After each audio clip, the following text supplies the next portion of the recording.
This episode is in partnership with Authority Magazine. Authority Magazine, a Medium publication, is devoted to sharing in-depth and interesting interviews featuring people who are authorities in business, pop culture, wellness, social impact, and tech.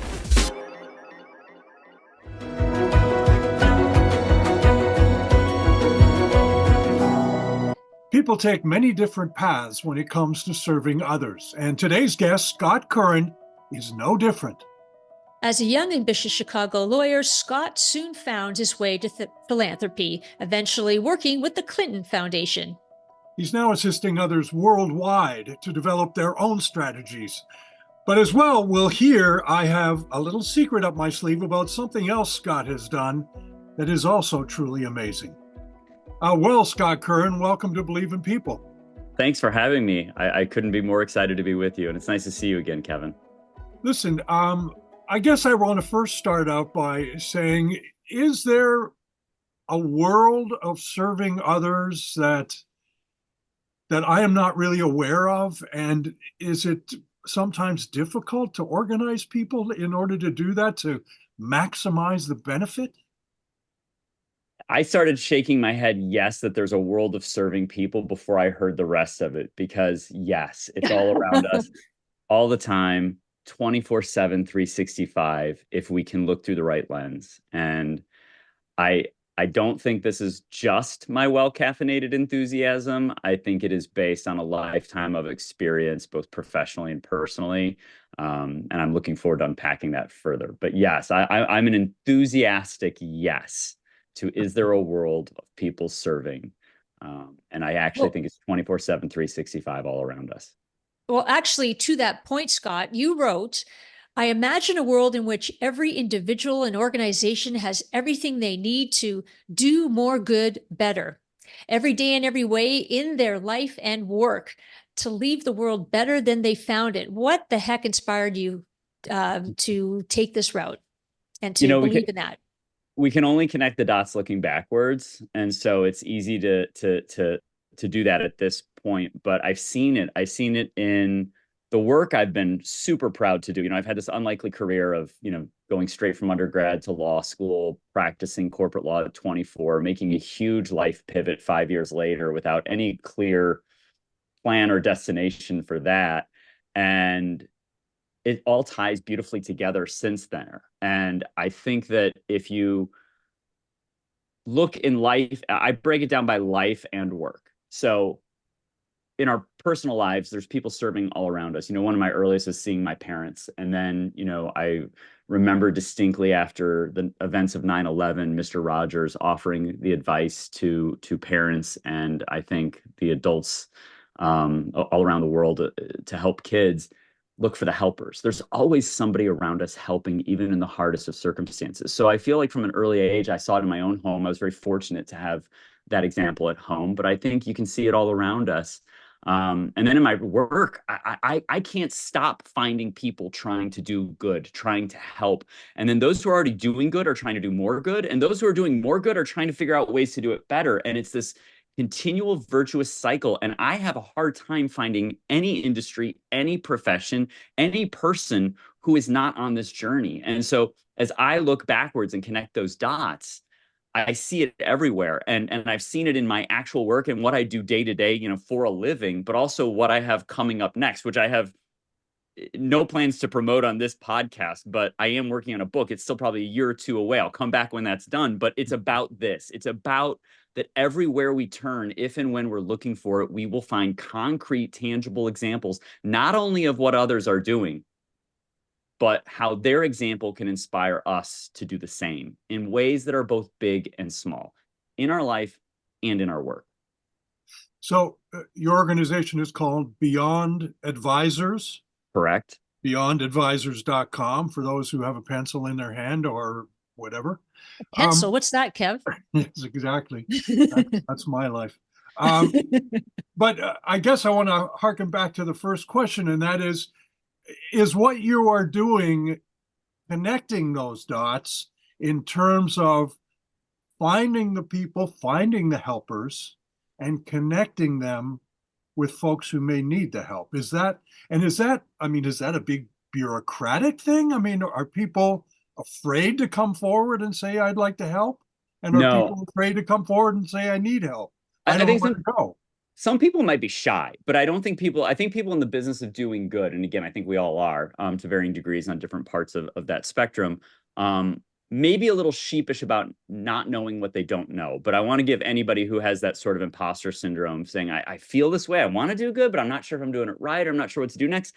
We all have that imposter syndrome. I've seen A-list celebrities, I've seen former elected officials, whether that's the presidents or governors or senators, all a little insecure about how to do good or do it better if they're already doing good, and asking those questions. I can offer one really interesting example where someone um, who's a sitting elected official now once came into my office and sat down and said, threw their arm over the back of the chair in sort of a casual way, looked up at the ceiling and asked the question, if I was going to give away $1 billion in the next 10 years and I wanted to do it really well, what do you think that would look like? Wasn't Wow. prepared for that question that day. That doesn't come around very often. But by the way, it doesn't have to be giving away money, and it doesn't have to be a large amount of money. The point is, everybody's a little unsure about how to do this well. But the reason I started my shop, and I appreciate the plug, but we are crazy busy. So the good news is there's lots of people trying to do this work, and we're thrilled to be busy helping them. But there's many, many others too, and you don't need us to do it either, which is why I'm excited to talk with you. I want to share some of these nuggets so that nobody has to wait or ask a hard question. I started this shop, this consulting firm, when I was leaving the Clinton Foundation after a decade of service. Sort of, again, looking backwards, I've been doing this for almost 9 years, but I started doing this and I gave it the name Beyond because I was literally moving beyond this huge, globally known juggernaut of a nonprofit, the Clinton Foundation. And I was leaving it in 2015, which is right before the 2016 election, which I usually say, yes, that one.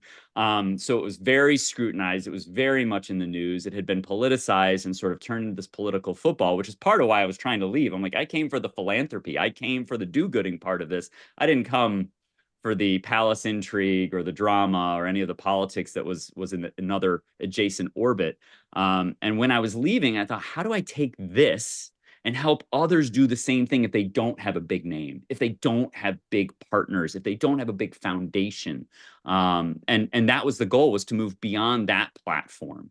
And the other reason for that name was that we wanted to work with people who were super excited to do something in the world. I don't care if that's solar lighting, dog rescue, early childhood education, women and girl empowerment, homelessness and hunger, you name it. They would usually articulate some big, bold goal around that focus area. And inevitably, at the end of the sentence, they would say something like, and beyond that, we'll do X, Y, and Z. And beyond that, we'll do this. And once we've done that, we'll move beyond. And I was like, that's the space I want to help. So we work with people. We're very fortunate to work with people who are already doing good and want to do more good or do more good better. And so we work with growth stage nonprofits, social enterprises, corporate philanthropies, high net worth individuals who are already doing good but want to go beyond where they are, because we can help startups and we can help people who are in crisis. And there's a lot of nonprofits and social impact work that are starting up or in crisis. But the highest and best use of our unique skill set is to work with those who are in an early or mid growth stage, who are trying to go from early stage scaling work to massive scale, because we were fortunate to do that work in global philanthropy. And so our team has that skill set. So we're trying to take the good to great. And that's a super fun, super energized, super happy place to be. So Kevin, I'm always seeing those people, and they are raising their hand. But for anybody who's earlier in that journey, or who might have stumbled and trying to figure out what to do next, I just want to say, first of all, it's okay to stumble. It's normal for all of us. Even those with $1 billion to give away are asking themselves questions about how to do it in a way that is better than what they were doing before. So whether it's $1, a minute of your time, an intentional choice to be part of a solution of an issue you may encounter every day, there's power in those moments too. You don't have to have a huge footprint to make a big difference. And wow, that's incredibly inspiring, Scott. I want to take a step back back from beyond, and I want to ask you, because you had a really unique opportunity to join the Clinton Foundation, and I think you called it improbably awesome journey, because I think I was reading your website and it said that at 31 you were an intern for the Clinton Foundation, and then you eventually started their legal department. Okay, take us there. What happened? How did you get there? What was it like? I mean, kind of give us the behind the curtain look into that. Yeah, I went straight through undergrad to law school. I had no real intention of, being a lawyer in the traditional sense. I went to law school because, first of all, in the late 90s, everybody got a job out of law school, whatever kind of job that might be. So it was a safe opportunity at the time. And I was like, well, I'll go and get this great education. I'll learn this thing. I've always been intrigued by the law, so I'll go and do that. And I sort of fell into the pattern of getting a summer job, and that summer job leading to a full-time offer. So I was 24 and practicing corporate law, but I knew before I went to law school, to say nothing of practicing at the corporate law firm, that I didn't necessarily want to do that forever. But I knew I was getting an amazing experience that might apply down the line. I just didn't know what the future would hold. And so I was always thinking about what might come next. And super curious. And the one through line for my life has been curiosity. I am super curious about interesting things, interesting people, interesting situations that come my way. And so one day I learned about this school of public service, a master's degree in public service. And I thought, first of all, that sounds interesting. Second of all, what does that even mean? Like, what does it mean to get a master's or a graduate degree in public service? And what would you do with that? And so I pulled the thread. I gave it a Google, and I found that there was this brand new, that I think at the time it was the 8th presidential school. I was familiar with the Kennedy School of Government, the LBJ School, and the Bush School, but I'd never heard of this new school, this Clinton School of Public Service at the University of Arkansas in Little Rock, Arkansas. So I pulled that thread, a whole bunch of like randomly tiny little details, any one of which, if they were different, would have taken me and my life in a different direction, came together. I applied. I didn't think I'd get in. I got in. I wasn't going to go, but I went.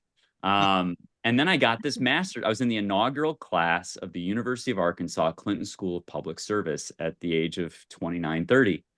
And part of the program was having a summer public service project, basically an internship. So here I had left a corporate law career after 5 years, kind of after applying to this school on a whim to get a grad degree, thinking worst case scenario is I go back to the law firm and practice law, having had a fun adventure for 18 months.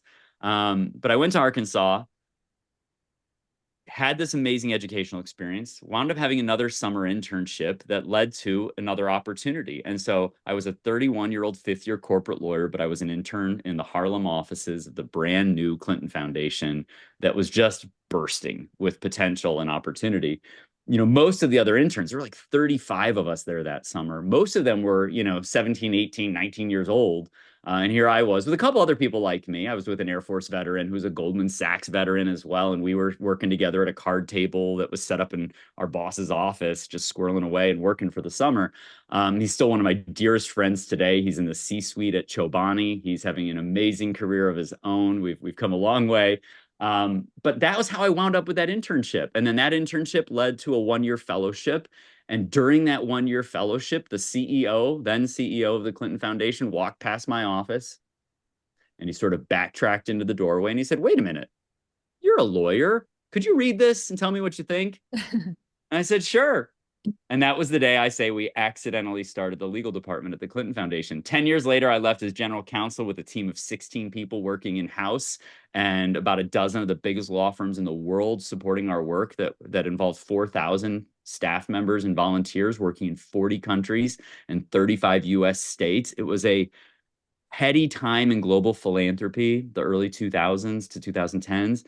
And I was just so fortunate to have had this series of happy accidents that led me to sit in this seat, and to get so much insight and so much experience working with so many amazing people. And that is what just sort of unfolded on itself. And each new opportunity led to another great one. And then when I left, I didn't want it to all disappear or evaporate. I didn't want to just go to one other philanthropy and just deposit this incredible toolkit and framework for understanding primarily philanthropic nonprofit work, but also wider cross-sector social impact work. I didn't want it to go to just one place. And so even though I had this incredible aversion to consultants, for a variety of reasons having to do with my experience at the foundation and seeing so many consultants not always live up to expectations, I nonetheless started a consulting firm and have been doing that happily for most of the past decade. That's why you Well, called advisors. Yeah, exactly. you know, the more you speak, the more questions come into my head. And I'm going to ask you three quick ones. One of them is completely off topic. What's the name of the hotel in Little Rock that had the ducks come through the lobby? The Peabody. Okay, the Peabody. Oh, There the you go. That's Peabody. yes. Oh, that's Anyone who's going, adorable. I don't think they do that anymore, though. They But don't. The Peabody in Memphis, I believe, still does. I have seen that parade in both of Peabody in both of those cities. Second question is, and I'm good. First, I'm going to. I hate people that ask multi-pronged questions, and here I go. Um, when you're talking about the 2000s and philanthropy, we're talking about this, and Melinda Gates has just been in the news. Huge news. We're talking about a world of people that made a SHI ton of money on computer stuff, and that was a whole new generation of. We're not talking about JP Morgan anymore. We're talking about this new generation, younger generation of people who get into philanthropy. Did that change it at all? But before you answer that question, what does public service mean to you? I take, it won't surprise you to know I take an extremely broad view of public service. I don't think it's exclusive to, I don't think any of us any longer believe it's exclusive to elected officials. It used to be that when people thought of public service or public servants, they would think of elected office. And I like that that was the case. And I would like to get back to thinking that when we think of elected office, we think of public service first. Sadly, I don't believe we do. I think that's sorely lacking in the national conversation. And there's Especially nothing when I you won't. when you read the newspapers, you realize that I would love to be sometimes I'm in it for evaluating. that. Yeah, from a nonpartisan, independent basis, I would say I would love to, I would love it if if all elections revolved around public service credentials, Yeah, vision, and experience, and proof. and Because proof.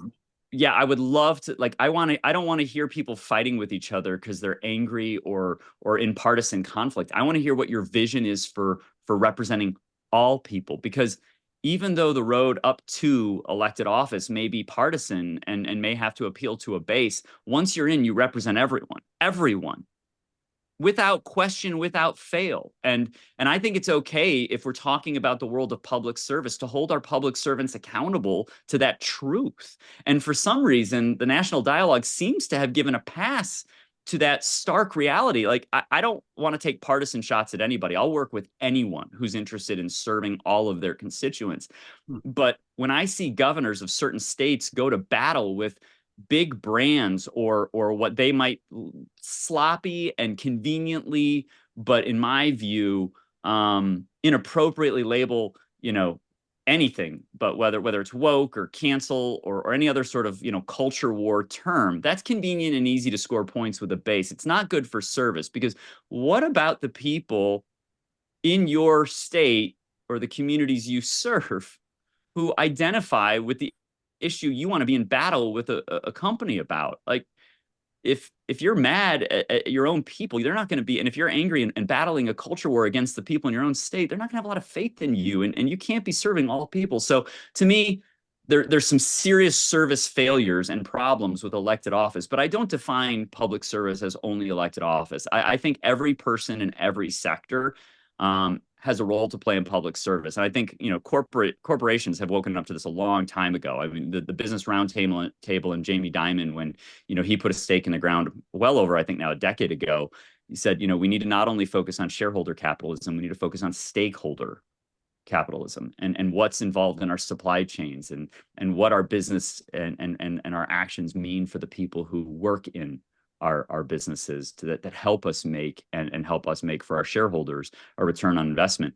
That widening of the lens is public service too. And then I think, this podcast is a public service. You are Thank you. seeking to highlight the importance of people doing good in the world across many dimensions of doing good. And that is a public service. Reporting, being in the news business, And reporting the news is a public service. It is not simply in one domain anymore. So that's my answer to public service. I define very broadly and very inclusively.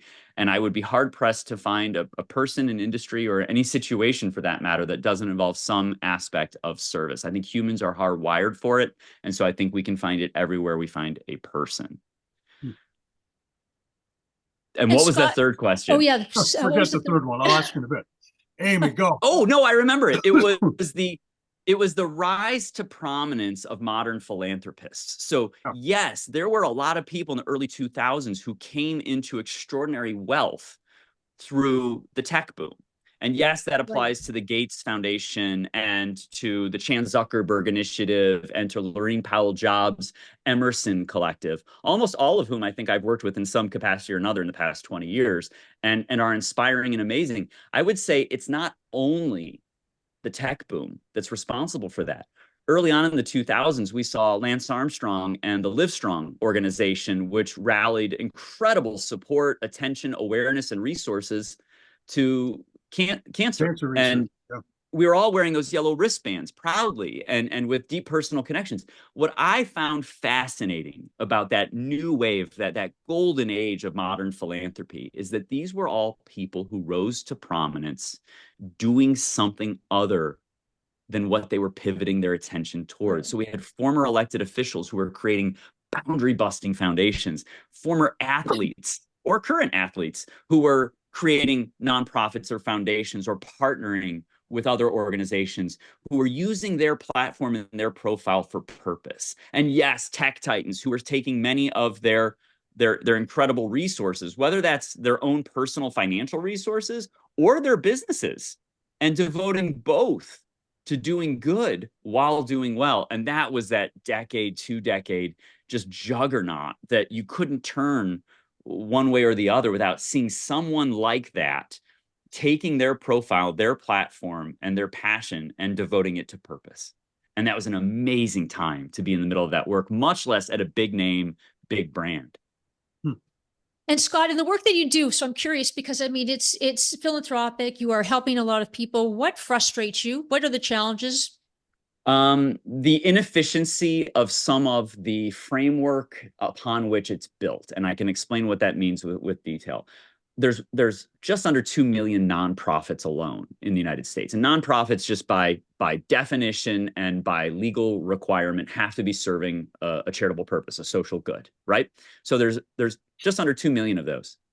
They all start the same, they all have to operate the same, and they all end the same. It's super prescriptive. Every single one that starts has to file a form 1023 with the IRS and say, here's who we are, here's what we plan to do, this is our charitable purposes, this is how we're going to serve it. And then the IRS either stamps it, yes, good job, off you go, you're now a 501c3, congratulations, go off and do good work. And then every year they file a form 990, not a tax return because they don't pay taxes, they're tax exempt. They just file an informational return called a 990. Every single one of them does. And that's all they have to do every year. Says, here's what we're doing, here's how we're doing it, here's how we're using the money that came in. There's private foundations and there's public charities. We could get into those details if we wanted to, but they're effectively operating the same. They file different types of those 990s, but that's it. And then when they're done, if they end for one reason or another, they solve the challenge they set out to serve, they have run the natural life cycle of their particular organization, they have finished running their race, or maybe they merge or spin off or just weren't as successful as they hoped to be and they shut down, they all have to do the same thing, which is give away their remaining resources to another C3 charitable organization. So that's it. That's the entire universe. Yet so 1/3 of all new nonprofits will fail in their first 10 years. And that drives me nuts. Now, some of them fail because they probably shouldn't have started as a nonprofit in the first place, or the issue they sought to serve was really saturated in their area and they struggle to fight for attention and resources. And so maybe there's some natural selection involved in that, but many of them fail because they struggled. They struggled to know what to do next, whether that's with their board, their operations, which is a big bucket of subtopics, but operations in their programs or their partnerships. And what frustrates me is that, because I see so many of them, I get messages from many people who have either founded one or are leading one or are working or volunteering in one, and they want to help it because it's struggling. And what frustrates me is that I see the same struggles over and over that have simple solutions or which have are, it depends on which part of the organization we're talking about, but so many of them struggle with growing, developing, or engaging a board. Because in a nonprofit, the buck stops with the board. There's no shareholder like there is in the private sector. It's the board. The board is ultimately responsible and has legal duties to it. So many nonprofits struggle with how to design, build, grow, or engage their board, and they shouldn't have to struggle with that, because one of my very favorite quotes for all work I do is "Success leaves clues." And we can borrow those clues from the successful. You don't have to be the Gates Foundation or the Clinton Foundation or the Walmart Foundation to see how big their boards are, what they look, how they're composed, how often they meet, because all of this stuff is publicly available for the most part and reported. So success leaves clues. We can borrow the success of other great boards. You can probably even talk to an organization in your own community that you might admire or think is doing something really well and say, hey, what's the secret to your success? How do you engage your board? How big is your board? What type of members do you have? How often do you cycle them out? These are all things that nonprofits regularly struggle with when it comes to their board. Or it could be operations, which is usually a human resources issue, the people. I have volunteers and I engage them this way, but I struggle with, how to use them effectively. Or when do you move from a volunteer-based organization to an employee-based organization? And how do you make the most of making that pivot? What's the right combination and when's the right time? There's answers to so many of these questions. Or, hey, do I need to have an NDA, a non-disclosure agreement with a potential partner? Or do I have to send a tax letter to somebody who makes a donation to me? There are specific answers to those questions. And you don't have to go find an attorney and struggle to get a donated pro bono hour, or struggle to pay a couple $100 an hour if you're lucky, maybe even 600, 700, 800 bucks an hour. And at some big firms, thousands of dollars an hour to get answers that are readily available. So on one hand, it frustrates me greatly that some of the clear experience-based answers to some of the biggest struggles aren't readily available, and that there isn't sort of a uniform way to equipping the sector with some of these answers. And I am on a mad dash to try to give some of the best answers I have been fortunate enough to aggregate and simplify away. I can't do it by consulting with every organization in the world. I don't think any consulting firm, no matter how big they are, and mine is a small one, but there's others out there like Bain, Bridgespan, and McKinsey, who all have social sector practices or are exclusively dedicated to serving social impact initiatives, whether they're philanthropic nonprofits or social enterprises or cross-sector initiatives. So that's what frustrates me, is that there are simple answers to common struggles, and sometimes they're able to be found with a simple Google search. And the issue there isn't that the answer isn't available or that a resource can't be simply found. It's that there's too many, and they're slightly different.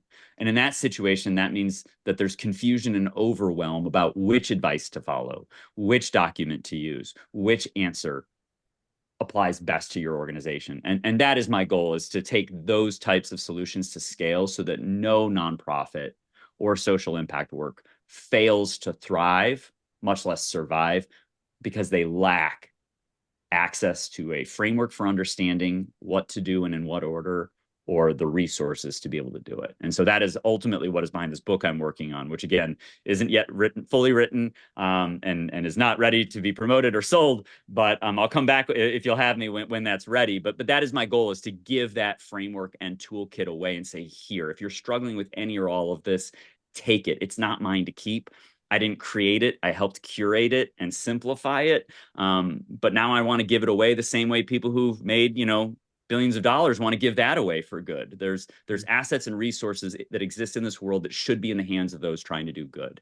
So how do you respond then, Scott, to the criticism that I've heard many times, and that is that there is, and you've just described it very well, there is perhaps such a glut of bureaucracy in the middle between the people at the top of the organization and the people who want to do good at the bottom. And it's a bit of a trickle down, but maybe it's just a few drops coming out at the bottom end. And that is a criticism that people have out there. Is that also what you're trying to cut through? Yes, and that is true in some organizations, but again, because success leaves clues, we can look around and see where it's working well. I've worked with tiny street corner nonprofits that were started up by a single individual, and I've worked with giant uh, philanthropic organizations, major foundations with billions of dollars that they make grants out of to organizations. And then I've worked with private sector businesses, as well as law firms, which are private sector businesses, but somehow always like show up in the lexicon as something different than the rest of the private sector that they serve. But law firms are multi-billion-dollar businesses as well.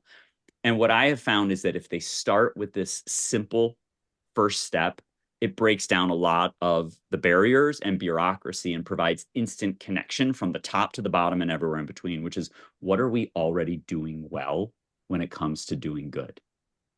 What are we already doing well when it comes to doing good? And what that does is it flips the script from a sort of scarcity or negative mindset into a positive mindset that assumes we as an organization and we as individuals in and serving this organization are already doing good.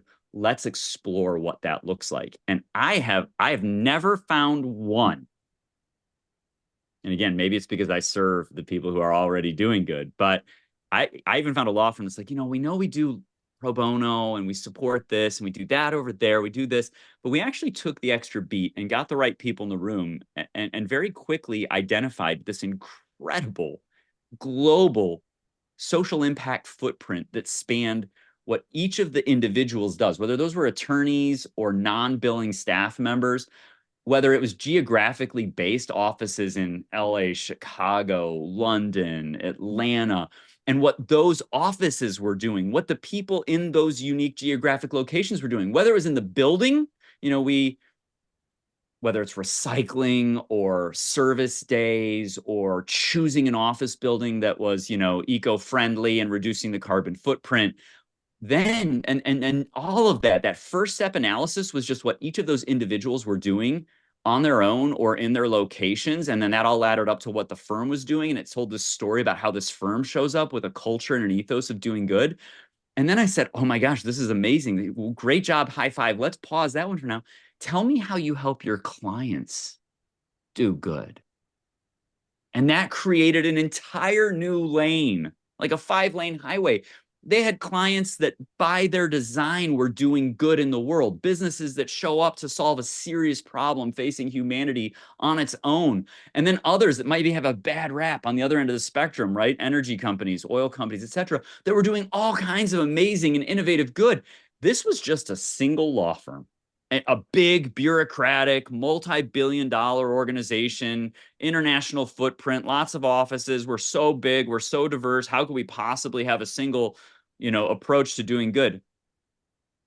All these little threads got tied together and created what we called their impact footprint. So you can easily look at, a multi-billion-dollar business, whether it's a law firm or a consumer goods company or any other, and be like, wow, they're so big, they're so bureaucratic. I see their shiny PDF. Isn't that just marketing? Isn't that just greenwashing? And those things are all real questions, and they're fair to ask and even better to answer. But what they do is they open the door to an analysis of what we're already doing well. And when you can start from that place, and then you see not only sort of age barriers and geographic barriers, but other barriers break down, generational barriers, perceptions that only millennials care about or Gen Zers care about doing good. False. I'm approaching 50 and I care deeply about good. I'm a Gen Xer. I know 75-year-old plus partners and executive leaders at major organizations that turn inside out to do the most good with their day every day. And they happen to be running big businesses as well. And when you see those people in the room with the Gen Zers and the millennials, and they're talking in a positive, shared values way about how we can show up to do even more good better, not only do barriers fall down, the fireworks go off and people are happy and excited and creating new connections and have new common ground upon which to build. And that's the best way to not just break down barriers, Kevin, but to just eliminate them altogether.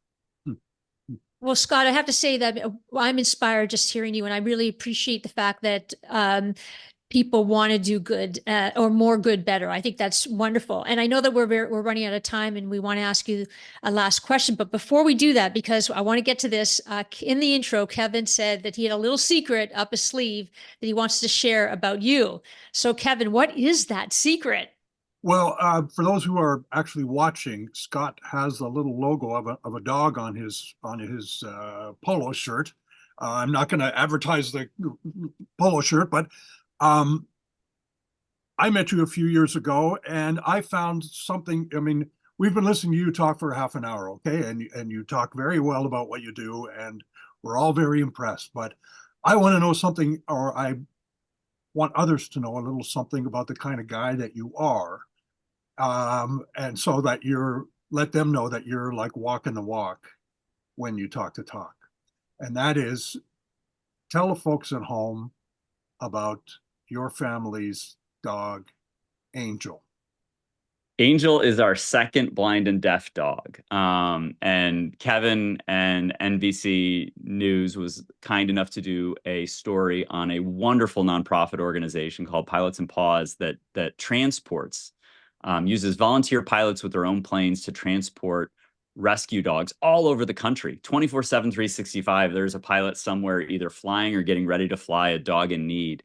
And I think, Kevin, you had done the story once before and you were doing basically an update. And the Well, pilot I've never done a story on a blind and deaf dog before, and I mean that's a That's challenge to something. adopt that. it is, but not as it's not as difficult as some might assume.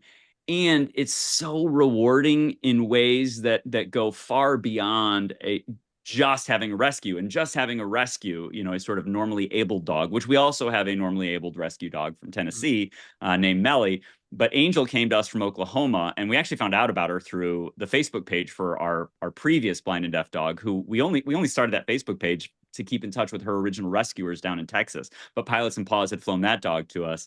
And she had a small following, and somebody reached out and said, I have this blind and deaf puppy in Oklahoma. And so we helped her get into a safer environment than she was in at the original owner's request. And then eventually our family adopted her, and Pilots and Paws flew her to us. But there are rescue dogs the world over, from purebreds to shelter dogs, whether they are able-bodied animals, puppies, seniors, everything. You can find anything and everything through dog rescue.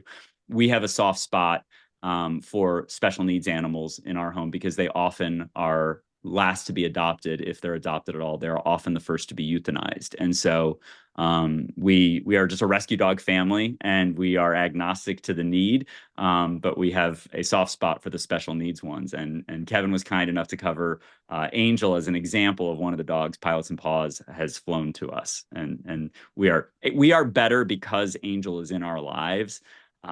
She is an inspiration, and it is a fascinating mindfulness lesson to live your life with a dog that can't see or hear.